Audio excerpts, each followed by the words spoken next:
การขอขมากรรมต่อบิดามารดาควรอย่างไรเจ้าคะก็เข้าไปหาพ่อหาแม่ถ้ามีข้าวของเครื่องใช้สิ่งของอันใดที่ท่านชอบจัดแจงของสิ่งนั้นเข้าไปหาท่านด้วยเมื่อเข้าไปหาแล้วก็กล่าวคำขมาโทษต่อท่านด้วยการกล่าวคำขมาโทษว่าข้าพเจ้าขอนอบน้อมต่อ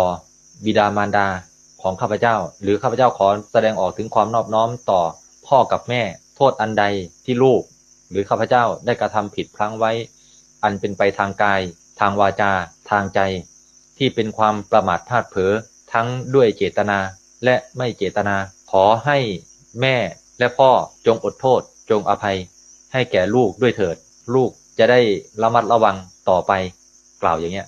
พ่อแม่ก็จะควรให้อภัยลูกถ้าพ่อแม่ไม่ให้อภัยลูกก็ไม่ได้ก็ผิดจากหลักธรรมชาติเพราะตามกฎของธรรมชาติบอกไว้ว่าถ้าใครมาขอขมาก็ต้องให้อภัยขอให้อภัยแล้วก็แสดงออกถึงความเคารพกราบไหว้ท่าน